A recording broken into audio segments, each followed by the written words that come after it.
slideshow from the beginning. Okay. So anyway, tonight we'll examine poems from 1915, 1916, 17, and 18, with varying takes on the experiences in the trenches and in the case of the Yeats poem, In the Air. I'm going to put together, if you'd like, a list of books on the war that I've read and that Kendall has recommended, and I'll send it along to you before our class next week. I just finished a book called To End All Wars. And it's a fascinating study of the anti-war movement, mostly in Britain during the war. It's written by a guy named Adam Hochschild, who is the author of some other book. I mean, to me, a good historical writer tells a good story. He's a great writer. Kendall will sometimes, he'll suggest a 900-page book. I'm 3 pages in, and I'm saying, this person can't write a damn thing. This is terrible, and then I, put it into the, into the book bin. But anyway, Hochschild is he wrote a book called King Leopold's Ghost, one called The Unquiet Ghost about Stalin after he died. He's a really good writer. Yeah, and we know him. I know him. Get out of here. Yeah. Oh my God. Yeah. Well, tell him I like him. I will. We all like him. All right. He also wrote a book called Bury the Chains, which is really fascinating. It was about a small group of British men during the late 1700s and early 1800s, and they would meet in a sort of like a pubby atmosphere to try to free the British Empire's slaves. So anyway, in this, the whole title of this book is To End All Wars, a story of loyalty and rebellion. And so tonight, I think our poems reflect both of these attitudes to the war. But before we get to tonight's, let's go back a second, because I gave short shrift, always my bad when that happens, to August 1914. Remember that from last week? You guys have that? Yeah. Okay.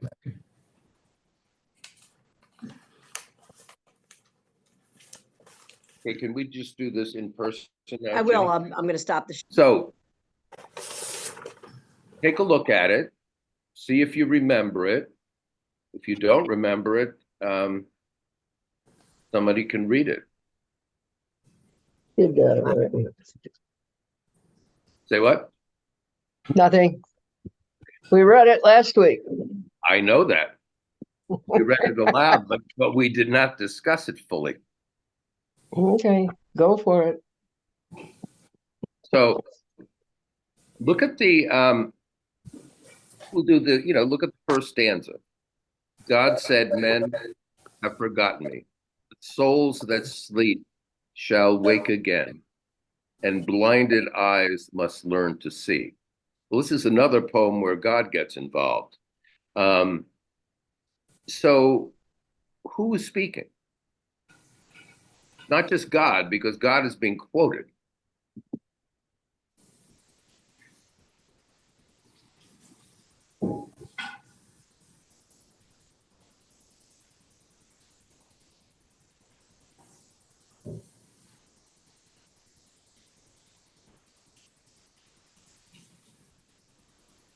Who's speaking? Buddy.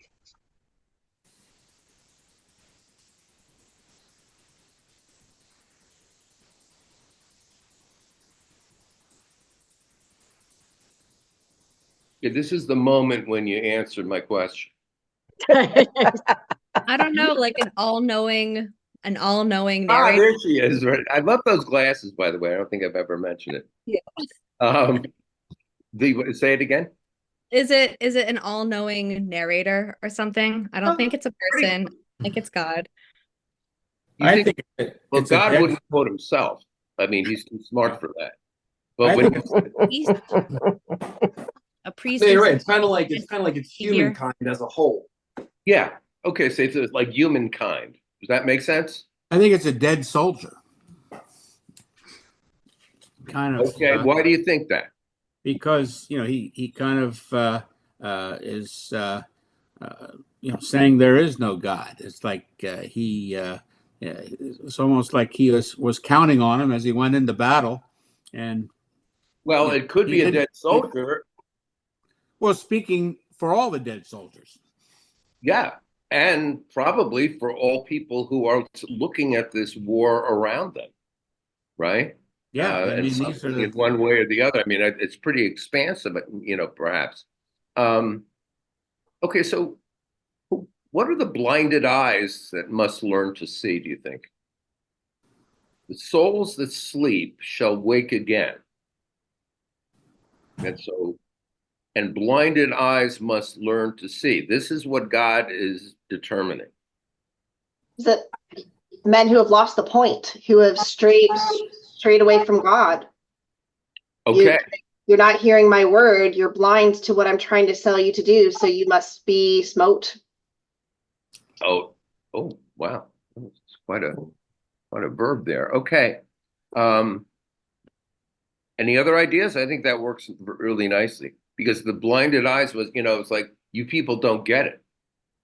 It's not unlike, or is there some parallel with the God in the Channel firing poem that we did first?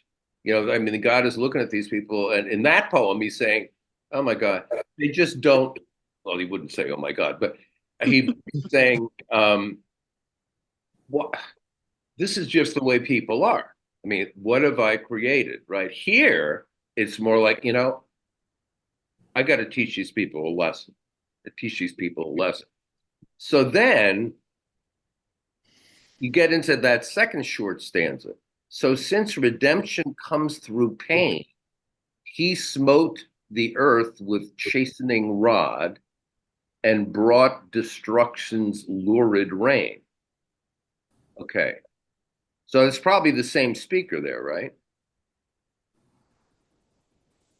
Yes. I have another idea, or I have a proposal for who the speaker might be. It Oh my sounds God, like there she is. All right, hey. I lost the poem, so I was trying to rewrite it. It sounds to me almost like we're reading the Bible, like the piece. Whoever wrote the Bible wrote this because it's someone who knows that God did this thing, and it's sort of talking about it in the way that you read through, like, and so God said to this whatever this is person, do this thing with no explanation. Okay. There is something biblical. Yeah. Good point. No, Well, isn't the first stanza one sentence? I mean, technically the paragraph or the quotes are from men all the way down to learn to see. So why isn't that God saying, men have forgotten me? Well, I guess I'll have to wake them up in the future and teach them to see again in the future in, resurrection. right. Mhm. Oh, God is the speaker. No, God said this, and everything this is all what God said in quotes, right? Men have forgotten me, blinded eyes must learn to see. I mean, right? I mean, that's all, you're right. It's all one sentence, but much of the sentence is within quotes. So it's one person speaking there, and that is God. I think it makes me think that it's some Hi sort there, of Lee. hello. That it's some sort of like a religious leader somewhere who like knows very well God's intention for man, and maybe even like hears confession and like maybe hears confession repeatedly from the same people every week, and um, you know, okay, you keep doing the same bad things over and over again. And so if the So that iron, would work with the biblical idea too, right? right. And like just you when you go to confession, you confess your sins and then you have to do some sort of act of contrition. Mhm. And usually it's like usually something, like saying a prayers many, many times in a row. Or like something that's kind of suffering, but not, too bad. I That know the last time I went to confession, I did like 6 Hail Marys, so I stopped. Too much. Wasn't that bad, all right? Right. So it's like, okay, well, clearly this mental smiting isn't working. Yes, yes, yes. And so, okay, so then let's get to that last one. But where his desolation trod, the people in their agony, despairing, cried, "There is no God." Well, if we're saying that, the speaker could be many, it could be representatives of religion, it could be the general public, it could be humankind. And now you have the speaker saying the people in their agony. Well, the people as opposed to whom, A, and B, they're despairing and saying there is no God. What do you make of that? Because that I remember the first time I read that was a surprising ending. I thought the fact that he talked about the lurid destruction. So you're thinking of the war and the shelling and everybody blown to bits and the chasing rod. And then so God is trying to say, wake up, look at all this destruction. But unfortunately, when they looked at all the destruction, all they could think of, there is no God. What God would allow this to occur? Who would allow all these people to be blown to bits? Ginny, you got a table slap. Thank you. Okay. Does that seem to satisfy everybody? Yeah. Good. Good. So now it's time to just give you an idea of how geeky I am. Right? This is the page of the next poem, the general. I mean, it's like I just don't stop, There we go. I did colorful things on the black and white trench this time. But that way I'll leave it up while we have a reading of it and then I'll put it down. Okay. You remember Siegfried from last week, whose mother named him for the Wagner opera. Yeah. Anybody want to read this? I'll read it. Excellent. Thank I'm you. sorry, I'm working off of my phone. I can't get the link to work on my computer tonight for some unknown reason. Good morning, the general said. When we met him last week on our way to the line. Now the soldiers he smiled at, most of them dead, and were cursing his staff for incompetent swine. He's a cheery old card, grunted Harry to Jack, as they slogged up to RS with rifle and pack. But he did for them both by his plan of attack. Nicely read. Nicely read. Okay, so is there anything about the rhythm of this poem for a war poem that's a little surprising to you? Kind of a cadence? Good morning, the general said, when we met him last week on our way to the line. A little bit of a cadence? Yeah. It's very sprightly, isn't it? I mean, it's it's like satirical rhyming. I very thought of like Monty Python when I read this at first last week. Look at you with the satirical rhyming. Okay. Well, I mean, like you can see John Cleese like doing the joking of like generals 500 miles away and sending the soldiers, and like it's a typical Fawlty Towers, Monty Python, goofy. Like it's completely making fun of war. That's what I thought, but who knows? But let me just give you a little bit of background here, which I found interesting. And a lot of this I got from that other book that I mentioned, The Muse of Fire, last week.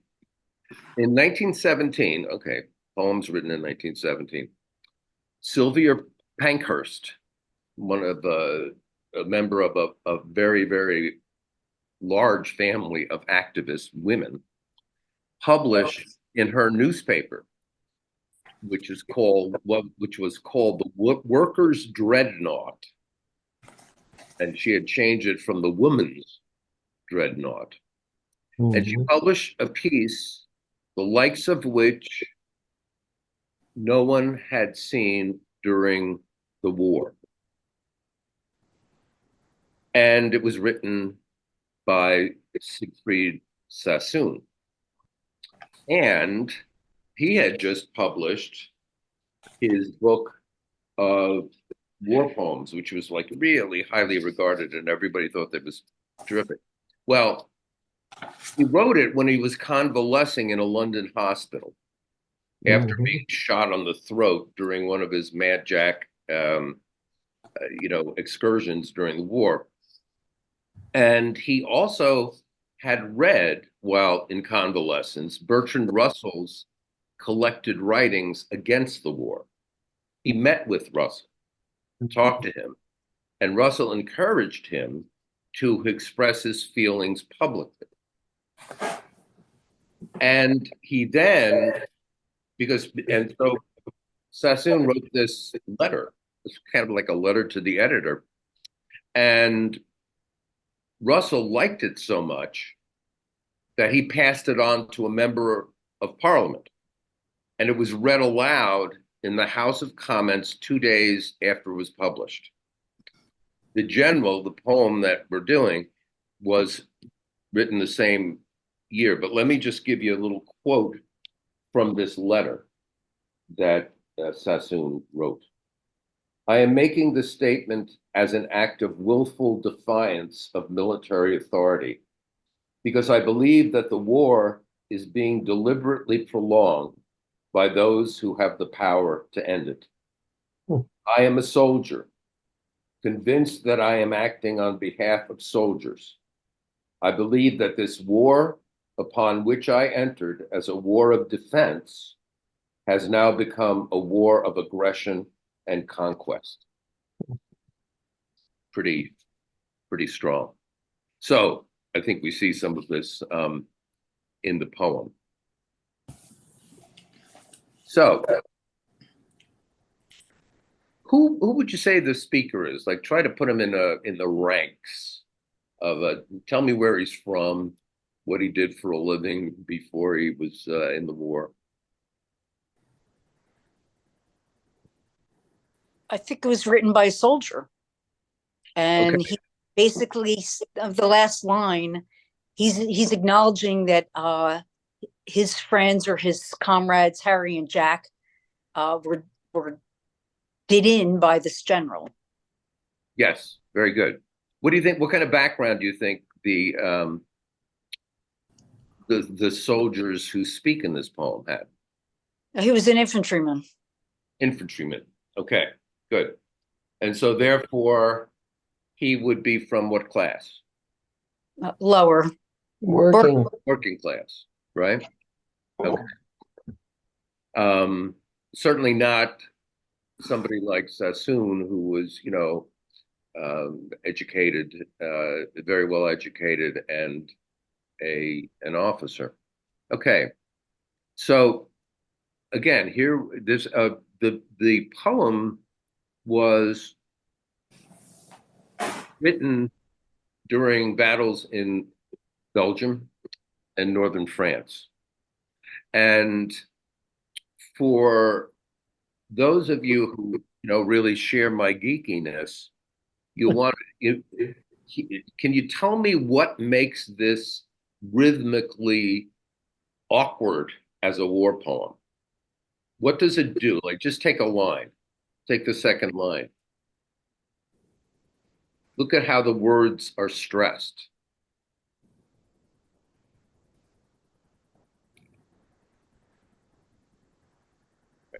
When we met him last week on our way to the line. See that? The two accented by the accented, that creates a kind of jaunty rhythm, right? Da-da-da-da-da-da-da-da-da-da-da. That's not what one would look for in a war poem. So, in case you want to know what it's called, two unaccented followed by an accented in any poem, Anybody know? I used to. Begins with an A. Its second letter is N. My former students, you're really making me depressed. A is the next. Anna. Anagram. No. Anapest. I looked it up. You just looked it up. Anaphylactic. Wait, I'm just going to throw out every word that starts No, A. it's anapest. Anapest. Oh, that was you. You're anapest. sorry. How I'm getting you carried laughing away at, now. Lee? All right. Just lost your table slap. I love a good pun. That's right. Yeah. But the thing about it is you recognize right away wait a minute, this is like a sing-song, little poem, and yet it's about these gruesome things that are happening in war, right? And I think the last and look, why does he separate the last line? I feel like that's when it got serious. Like it was all funny till none of them made it back. I also thought with this could be something they could be marching to and chanting out. Like, couldn't you just see soldiers like very good, marching and chanting this out, as they were marching as something, funny, like, you had a good home, but you left, you're right. The kind of stuff they used to do. A Jody. Same idea. Like a It's just Jody. like the coconuts in Holy Grail. Exactly. Right? Yeah. He is obsessed with that Holy Grail business, isn't he? Yeah, but they're just they could use it marching, they could use it in camp, but it's like they're marching along. And the Wipers, the press, Wipers Press was being printed by this time. And this is the kind of stuff that they would love to have in there. Exactly. It's satirical, but it's funny in its own way. And then it wraps up and that's kind of dark humor. Yeah, the dark humor. I mean, there's no way that it doesn't make a gruesome point. Well, you know where it's going when it starts. Exactly. I think it was written by like an amateur almost. Yeah, but he's not just, but he's he's a hero. This is not just a regular soldier that's writing this poem. This is a hero that is going to have the E.F. Hutton effect on the British readership. I mean, this is a guy that has won, medals and has.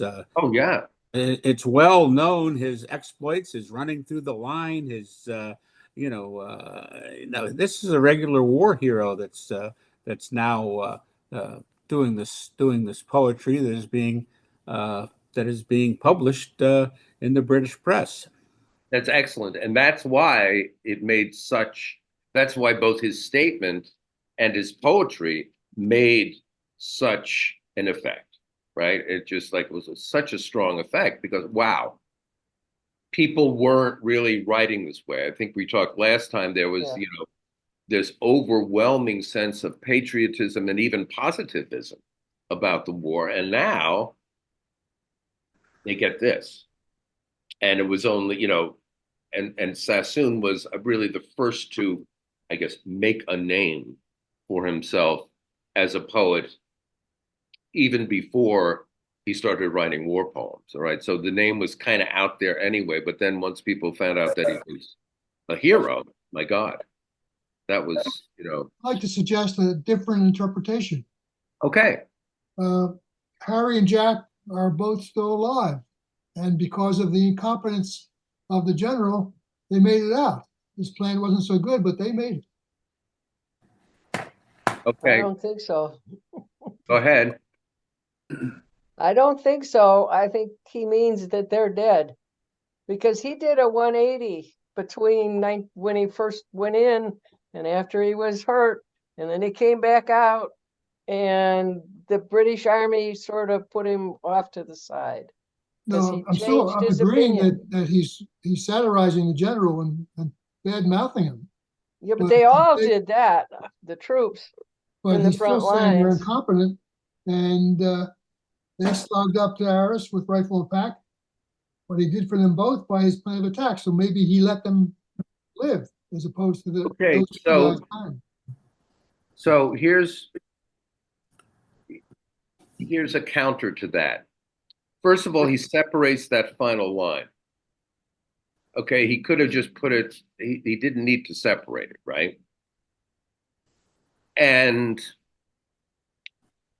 in the beginning, you know, Harry is grunting to Jack as they slogged up to Arras, which was in Belgium, northern France, long battle. And then, boom, we stop. They're slogging up. But he did for them both by his plan of attack. And I'm thinking that the separation would indicate in part that they're dead, because they're not, he's not, the speaker is not talking about them as if they are still in kind of motion, even though it be in the past. But I like the idea. I mean, I just think the evidence is that, you know, incompetent swine, this guy who's saying, you know, hey guys, how are you? You're marching to your death. But yeah, that's a good point. That's a very good point. And usually, you know, in poetry, you always have, you know, there are many answers. There are many ways. Good. Thanks for sharing that. Any other comments about this one? I'll just say, to me, it sounds kind of like a nursery rhyme. It sounds like, yes, Jill went up the hill to fetch a pail of water, and then, you know, like some dark hidden meaning behind the last few lines. That's kind of what it seemed like to me. Now, here's something for you, okay?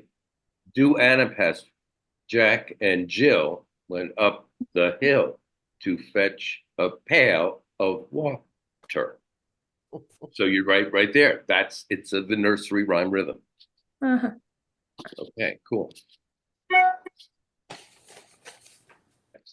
Yes, in Flanders Field. So John McRae, 1872 to 1918, is our next poet.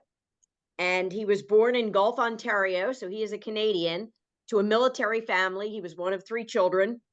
He was very bright. He was in and out of school for a while. He had some bad health, some asthmatic problems, but he got a scholarship to the University of Toronto, and he eventually completed medical school. He really did a lot in his medical career. He was at Johns Hopkins. He was at McGill, Royal Victoria. He really did a lot of different things, wrote a lot of articles, taught in medical school, as well as a very distinguished physician himself. He then joined his father, who was in the military, joined his unit and served in South Africa during the Boer War. And he retired as a major from the military at age 41, retired as a major from the military. Then at age 41, he turned around and volunteered for World War I. So his quote that I have here from him said, "I'm really rather afraid, but more afraid to stay at home with my conscience." And so off he went at 41 back to the war. He actually treated the wounded in Ypres, in Belgium, in France, in an 8x8 bunker. He was doing surgery right behind that lines, right? There was a river, this 8x8 bunker that they dug, and they were bringing people to him, and he was operating on them there. His friend, Lieutenant Alexis Helmer, was killed, and he wrote In Flanders Field for him. That's what the poem was written for his friend who died, and was read at his graveside when he was buried there. And that first appeared anonymously in Punch magazine, December 8th, 1915. Later, he moved to northern France to work in another hospital there, and he died of pneumonia while he was commanding the Canadian General Hospital at Bologna. So he also died during the war, catching pneumonia while he was working, but he spent most of World War I as a physician, treating students, even though he would prefer to have been fighting on the line, because he was one of those people that felt that they needed more people going over the trenches, even than doctors, while they were there.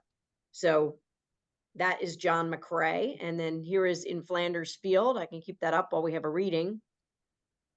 Anyone want to read?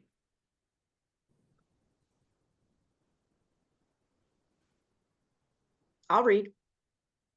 Very good. There's nobody else again. In Flanders fields, the poppies blow between the crosses, row on row, that mark our place, and in the sky, the larks, still bravely singing, fly, scarce heard amid the guns below. We are the dead. Short days ago we lived, felt dawn, saw sunset glow, loved and were loved, and now we lie in Flanders fields. Take up our quarrel with the foe. To you from failing hands we throw the torch. Be yours to hold it high. If ye break faith with us who die, we shall not sleep, though poppies grow in Flanders field. Good, nicely done. So here's a question for you all. Why does he use nature?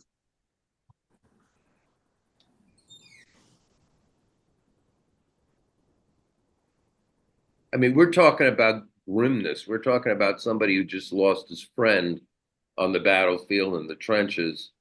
And here we have quite a bit of natural imagery. I do know from my research that poppies covered the field where they were, where his grave was. There were poppies all over the place there. And it actually became a symbolic flower from the war, the poppy, as a result of this poem. They still grow. The red poppies. Mm-hmm. Yeah. And the red poppy, I mean, at your local Acme, if you go there on Memorial Day, you'll find the, VFW fellows, getting donations for and giving you a red poppy.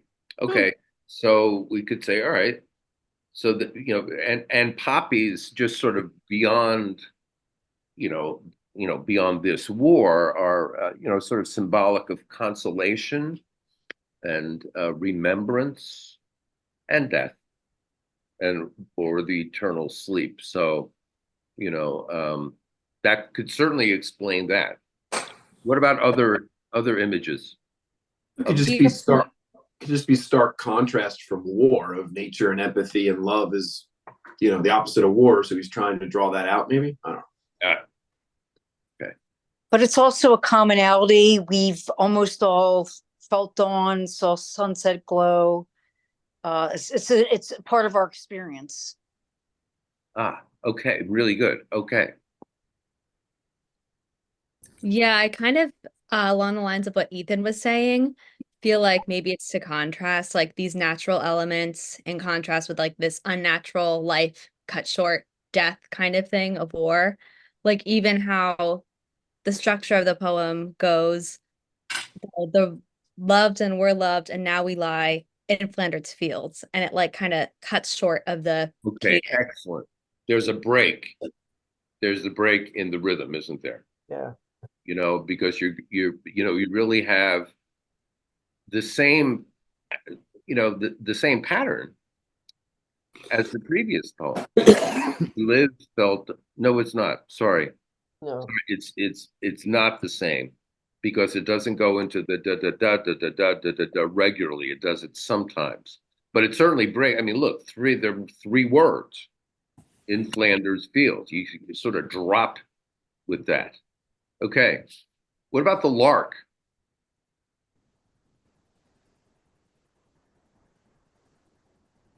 I mean, he could have, chosen a chickadee or something, but why the lark? Well, there were a lot of larks flying over the French countryside or in the Belgian countryside until they sort of shot away all their nesting places. Yeah, good point. Good point. Any Don't other? the larks have a beautiful song? Okay, very They good. sing. I'm thinking of the song, walk on through the wind, walk on through the rain, and sweet silver song of the lark. Like that's a lyric from that song. Look at you. Yeah. It's probably best that you didn't sing it, but anyway, that's Probably not. very good that you Walk bring it up. on through the wind, walk on. Okay. All right. Challenge Okay, accepted from Ginny. Let's. Okay, here's a little clue. My God, that's a big water thing you're drinking out of. Does anybody remember Romeo and Juliet? after the two lovers spend their first night together, and the lark is mentioned. Didn't it signify the breaking of morning? Excellent. Excellent. Yes, because I can't remember which one of it is. One of them says, oh, it's the song of the nightingale. I think it's Romeo who says, nah, it's the lark. It's the lark. It's the morning. We've got to separate or we're in really major trouble. Right. So the idea, so why use, and what does the bravely singing mean? You think? Why because there's war below them, so they're singing when there's war happening below them. It's it's more contrast, and they are scarce heard, right? I mean, they're singing as usual, but they have to even ramp it up because the war is contrasting to their beautiful songs, right? Yeah. Okay. Any other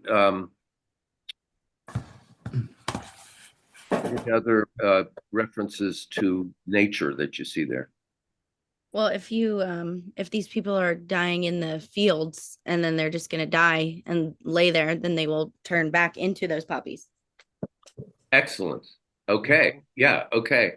Yeah. I've read one critic who said that this was a kind of a peaceful acceptance of the cycles of life. What do you think about that? In other words, the idea is, yes, we all love. We all see the dawn. We all love a nice sunset.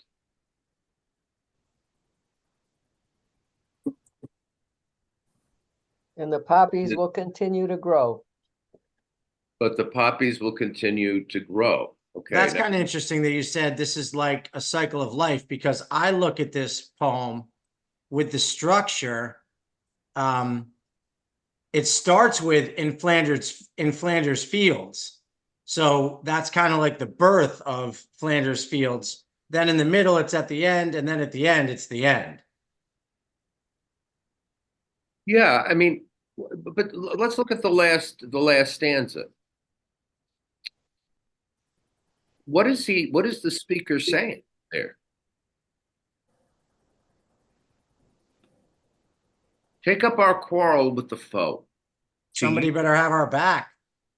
Keep up the fight. And it's too late for us. We're dead. Mm-hmm. We're in Flanders Fields. But the rest of you have to, to you from failing hands, we throw the torch. Be yours to hold it high. Because otherwise if we did not do that, you would break faith with those of us who die, even though the poppies may still be growing in Flanders, so there's a definite, the ending makes me think like, well, I don't know, this is, I'm not seeing this as be like a kumbaya moment here. No, I'm seeing As that, I was a little bit confused by that line. If you break faith with us who die, we shall not sleep. That I was a little confused about, but just now I'm thinking after everybody's comments, and this cycle idea, like if you don't take up the torch, if you give up, we won't sleep. We won't have a peaceful rest. Like fight to the end, kind of a thing. Mm-hmm. So there's like a definite passing of the torch, like take it and continue on so that we can rest at peace when this is all over. Yeah. Yeah. I guess I was just reading this one critic and it seemed to be very celebratory. And I'm not thinking that,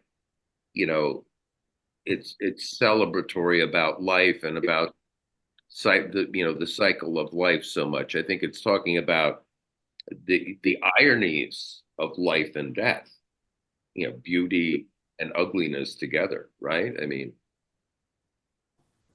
well, I think the one thing we haven't mentioned about it is it's a terrific poem.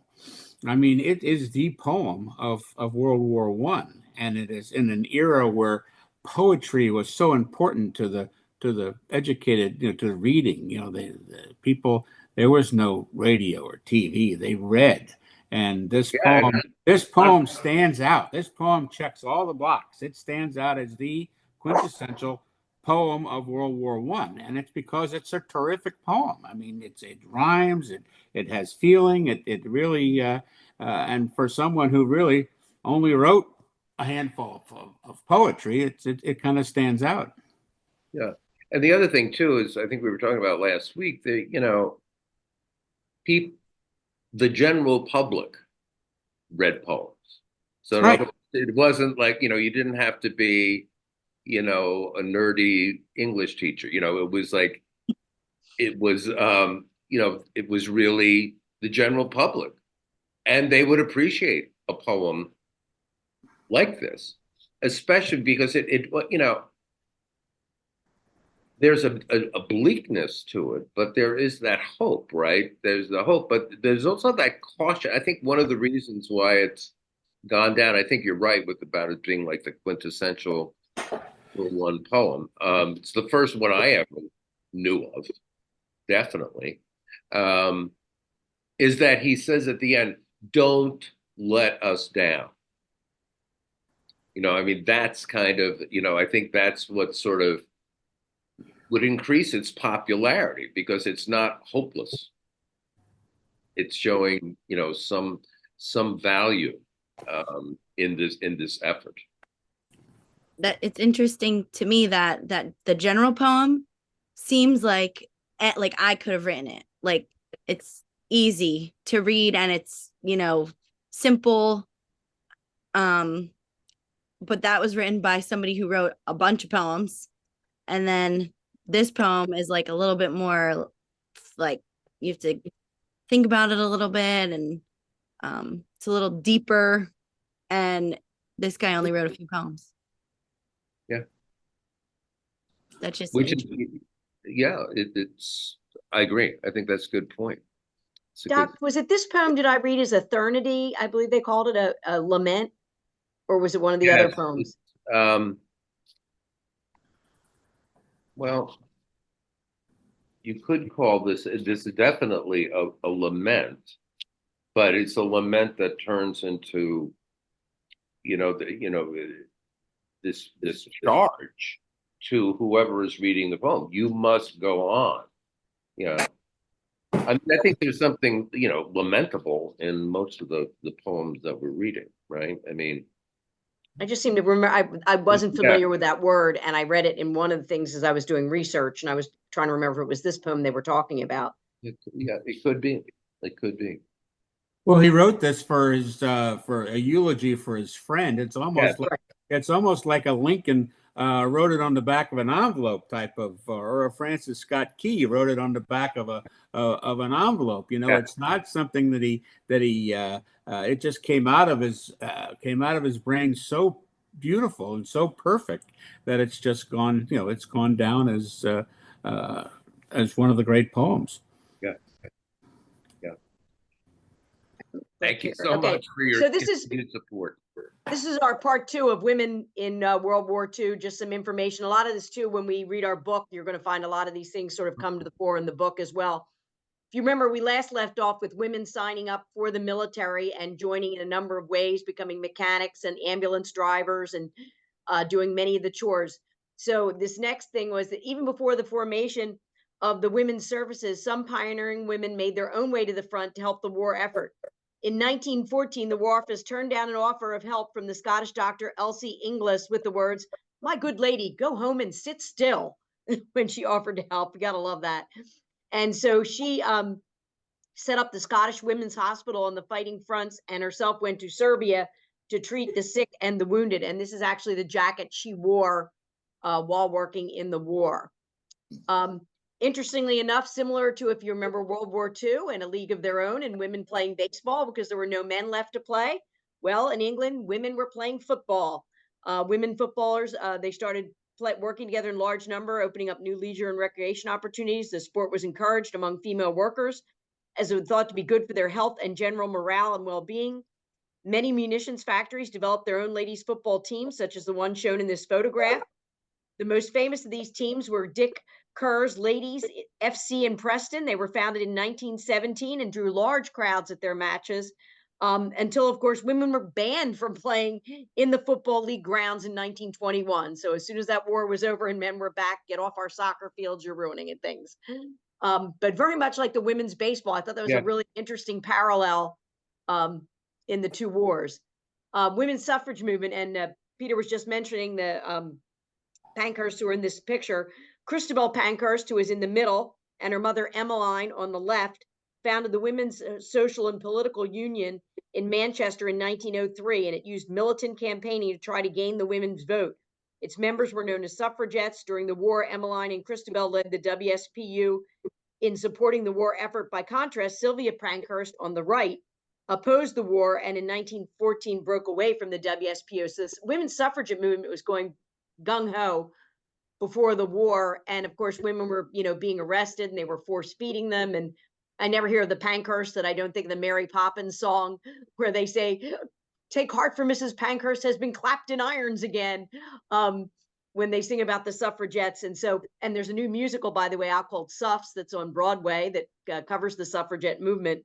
Maybe we'll have to do like a sing-along. I know it was nominated for a Tony. But anyway, the women who were in this movement, a lot of them switched over to the peace movement away from the war because they thought it was distracting. Oh, sorry, I just went backwards the other way. I never know how to back up with this. There's the picture of those three women, the two that were, for it. They're looking straight into the camera, and the other one's kind of like. Yeah, Sorry, Sylvia's the one who published Wilfred Owen. I mean, Sigfried. Okay, wait a minute. Escape back that up now. Okay. All right. Well, I seem to have messed up there. The next one, I'll just hold on to this one. The Women's Social and Political Union suspended campaigning for women's suffrage during the war. They recognized the need to support the war effort, but also such support could ultimately benefit the campaign. The tactic appeared to pay off. In February of 1918, the Representation of People Act gave the vote to all men over 21 years of age and to women over 30. However, it was another 10 years later before this was extended to women over 21. In December 1919, Lady Astor became the first woman to take a seat in Parliament. And that was the slide I jumped over by mistake there. Singles were on the rise. And this was an important change in culture for Great Britain. Over 750,000 British men died during the First World War, about 9% of all men under the age of 45. At the time and in subsequent years, it was felt that the losses amounted to a lost generation of young men. During the 1920s, newspaper headlines talked of surplus women who would never find husbands, while many middle-class women did remain unmarried due to the lack of available men in relatively narrow social sphere in which they moved, because you couldn't marry out of your class, so that really limited people as well. Some women in this period remained single by choice or by financial necessity. Professions such as teaching, medicine were opened up to women, but only if they remained unmarried. If they married, they could not keep their jobs and they would have to give them up. There we go. And then working, of course, all the work clothes affected women's fashions. Women serving in the auxiliary services or working in manufacturing, transport, and on the land wore a range of uniforms and clothes, sometimes including trousers. Although women's fashions were already evolving by 1914, the move to more practical clothing during wartime undoubtedly accelerated the pace of change. As illustrated on this poster, by 1919, many fashionable young women were wearing shorter skirts and looser waisted clothing. So not that you can see in that dropped waist became very big in the 1920s, instead of the corsets and being all bound up. And you can see here, women are needed for jobs, the poster for that. All right, so next, wait a minute, continue on. Okay, so our next poem is going to be by William Butler Yeats, 1865 to 1939. So a little bit about him before we do a next poem. He was one of 4 children. Yeats was born in County Dublin, Ireland. So now we have a Canadian, and Yeats is from Ireland. His father was an artist and his mother was from a wealthy merchant family. They moved to Sligo right after he was born, and he referred to that as the country of his heart. They did move around a lot because his father's artwork. They moved to London and spent a time living in London. Then they moved back to Dublin. And it was when they moved back to Dublin that he started writing his poetry in 1881. He had his first book of poems published in 1885.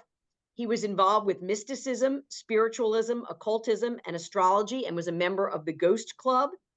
In 1889, he met Maud Gonne, English heiress and Irish nationalist. He was obsessed with this woman. I could have filled a whole page with everything about their relationship. But he proposed to her 5 times. First of all, in the first 4 years, he proposed to her 4 times in 4 years. She shot him down every time. Then she married somebody else and had a child with that man. And he spent the time trashing the guy she married, Rivers, as a poet and a person. And then they separated and got apart. And then they finally ended up getting together physically. And he wrote a lovely poem about that, Yeats. And then so he asked her to marry him again. And she said, no, I'm not marrying you. So finally, after all of this, she did have a lasting effect on his poetry and his life. She was involved in his life for a very long time. He established the Irish Literary Review and the Irish Literary Theatre with Lady Gregory and others. In 1916, he married Georgie Hyde Leeds. He was 51 and she was 25. They had 2 children.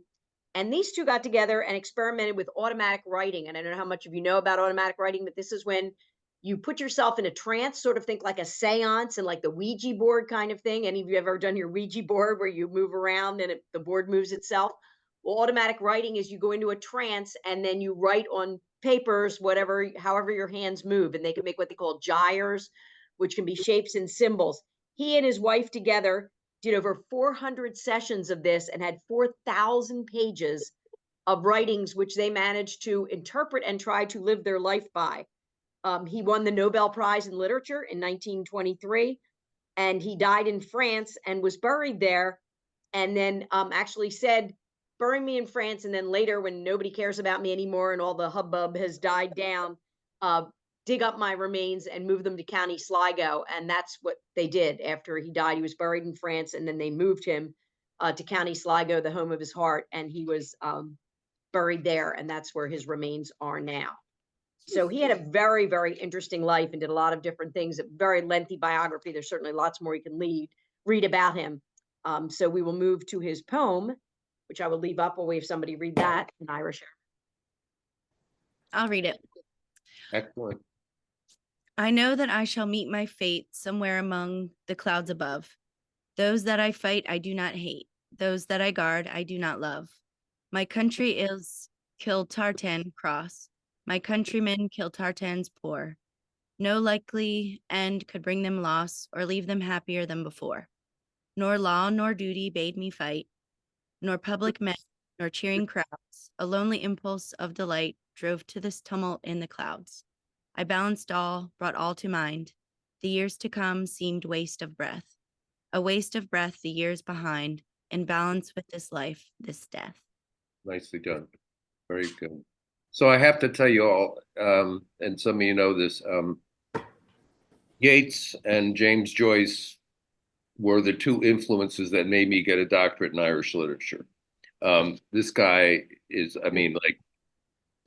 he's a demigod to me. One of the, and it's interesting, he kept this poem away from publication deliberately till after the war, because he didn't want, it's interesting, he was not a soldier. Okay, but he was very involved in the Irish, sort of the Irish independence movement. But I've got a couple of fun facts about him. This poem itself is featured in the Yeats tribute album by the Pogues. I don't know if you know the Pogues, right? And there's a great Irish band called the Waterboys that set it to different music in their album, An Appointment with Mr. Yeats. I mean, this is one of the things I love about Ireland. Where the hell else do you have bands quoting the great poets of a country? it's like The Cranberries also have a song called Yeats' Grave. Yes, good job. Excellent. Nicely done. Nicely done. Rest in peace, Dolores. I mean, I remember my second favorite poet from Ireland is Seamus Heaney. And I remember I was glued in, my nerdy way to the television watching his funeral.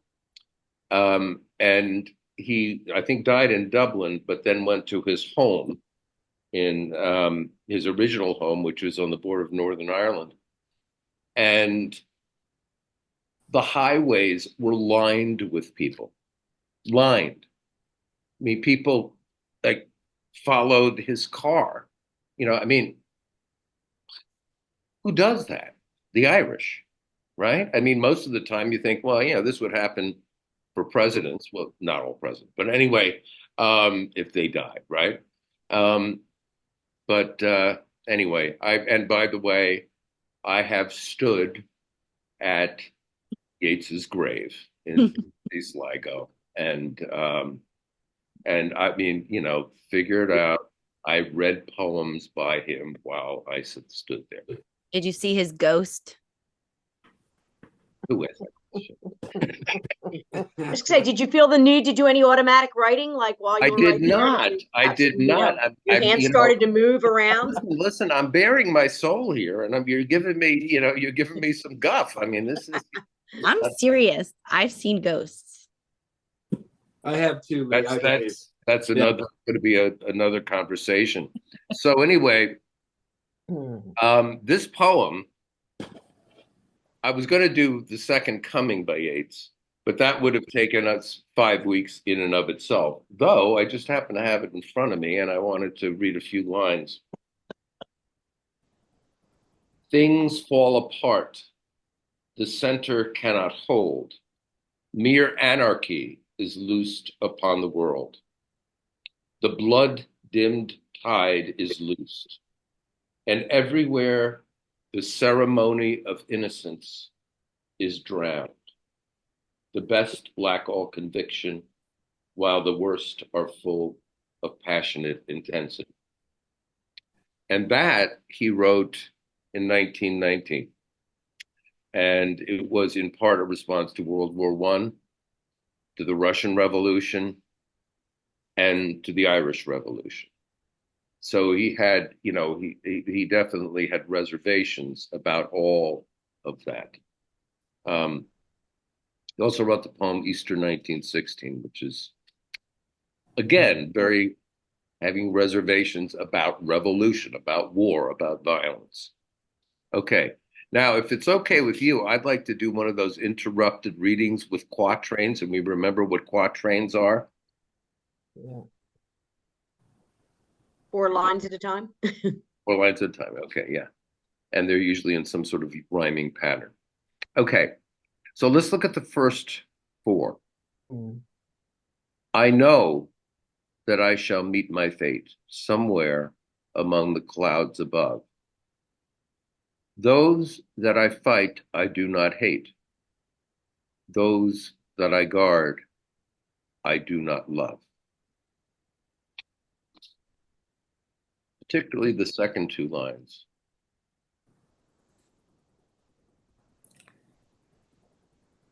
It seems to me that is possibly the dilemma of those who serve, those who take oaths, that they are commanded to do one thing, but not necessarily believing everything they're doing. Okay, very good. Good. Keep going. That's it. That's the answer. Could he feel displanted from his home? Like he's obviously not fighting in Ireland when he's writing this. So, and that kind of bleeds into the next 2 lines too. But, I don't care. I don't hate the people I'm killing. I don't love the people I'm pretending. My home is way back up here in Ireland. Yeah. And it's an Irish, remember, it's an Irish airman. Okay, the Irish were, by the way, were not conscripted by Britain in the war, partly because there was a revolution going on during the war. I mean, the Irish chose 1916 and afterwards because Britain was involved in the war, and they thought it would be the best time for their, for gaining independence. As a matter of fact, they were helped, the Irish revolutionaries, a bit by the Germans. But anyway, those that I guard, I do not love. Who would they be? The Brits. British. Exactly. No love They're the lost Brits. there. They're the Brits. I mean, and we're trying to get our country to be free from the Brits. So I don't love these people, right? So then he goes to the next four. My country is Kiltartan Cross. My countrymen Kiltartan's poor. No likely end could bring them loss or leave them happier than before. Well, this isn't titled Airman. It's titled An Irish Airman. And he's, he's basically explaining to everybody that he is Irish. He is not British. And even though he's fighting in the war, he's, his heart isn't totally into it. Exactly. It doesn't make a difference if he lives or dies to anyone. No likely end could bring them loss. He's talking about Kiltartan's poor. Is the war going to make much of a difference? Right. I mean, the outcome of the war means nothing to the Irish. I mean, it's not going to help them one bit be better or feed them more or do anything more for them. And it's not going to make it worse. No likely end could bring them loss. That's not why I'm involved in this. So then you go to the next. I find this really, really interesting, these lines. Nor law, nor duty bade me fight, nor public men, nor cheering crowds. A lonely impulse of delight drove to this tumult in the clouds. How is Yeats sort of looking through his speaker at the reasons why people did join up the war and what their just essentially what were their motivations? Well, this is a contrast. He's saying that it was simply an impulse of delight that drove him to do this, not for love of a country. He's not fighting for Ireland. And so what do you call it? Like a lonely impulse of delight? What do you do with that? Maybe he just wanted to fly. Maybe he did, right? Because look at what he was leaving. A life with Kiltartan's poor. Was it going to make any difference? But hey, it'd be nice to be a flyboy. Yeah. Okay.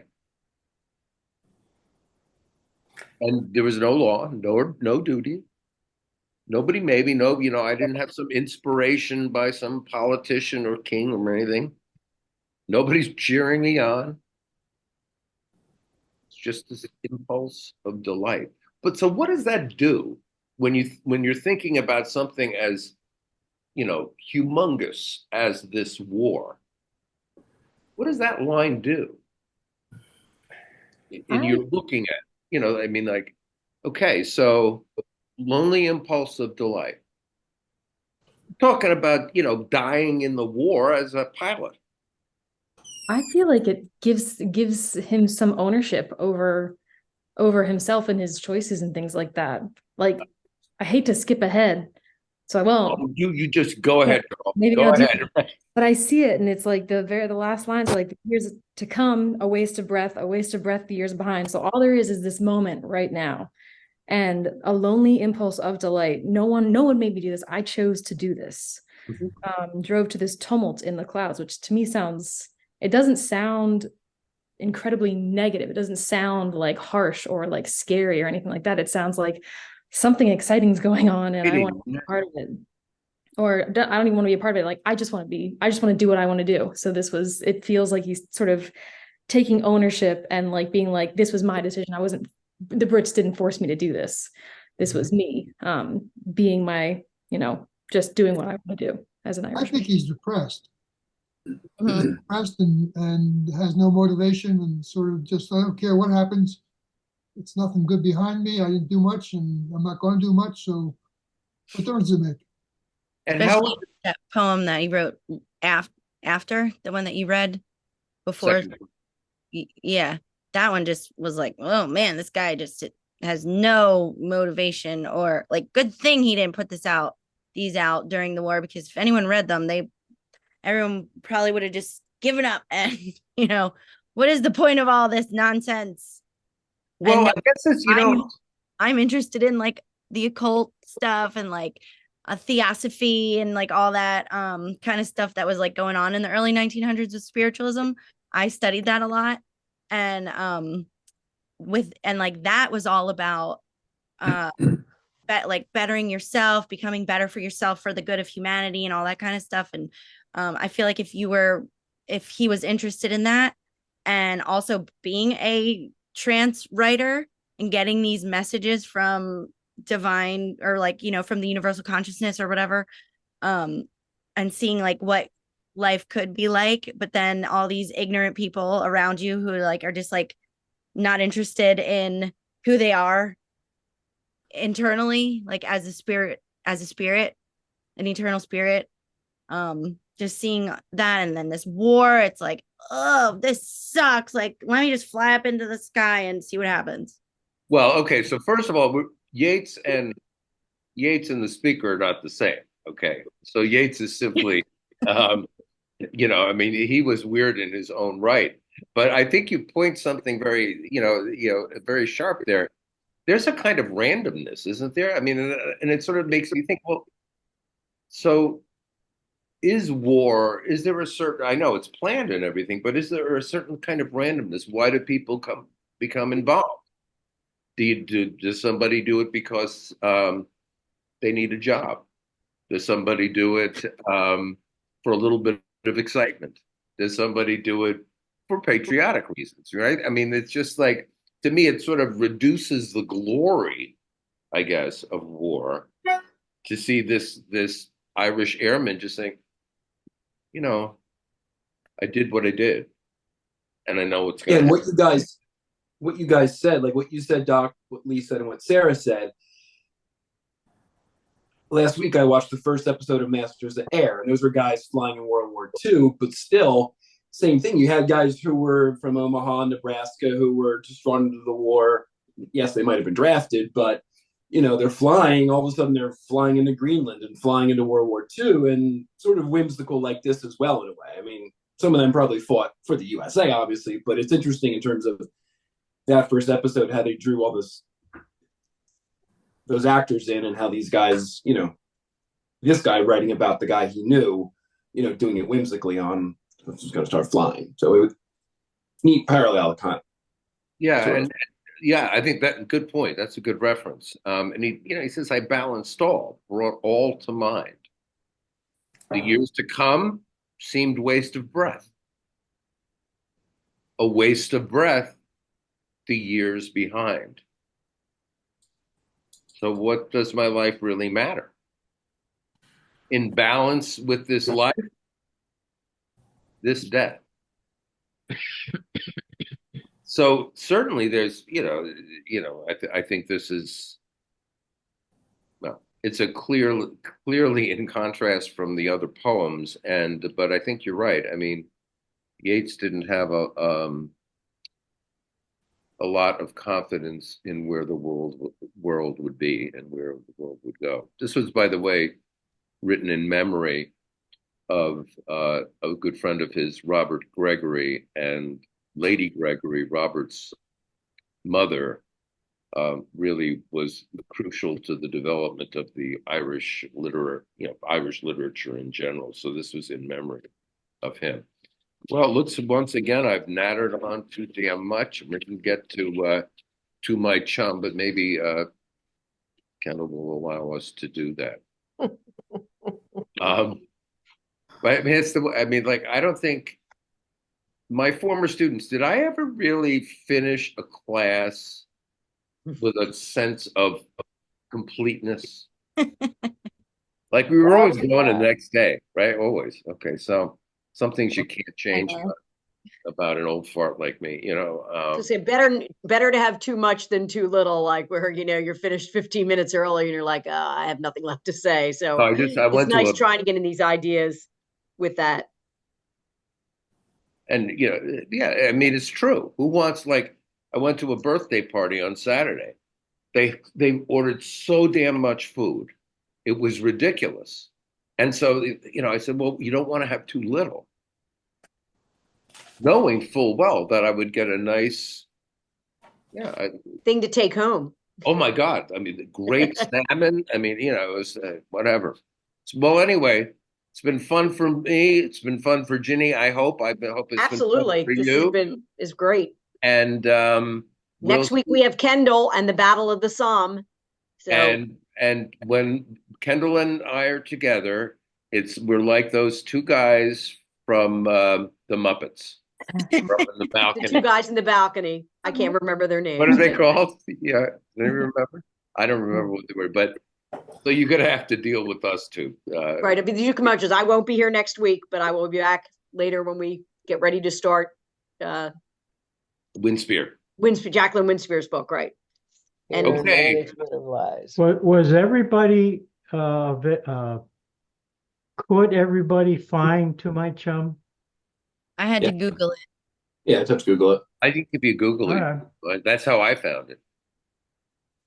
Yeah, if you just write To My Chum, you'll find it. And I actually had a little write-up also gave you Forsters.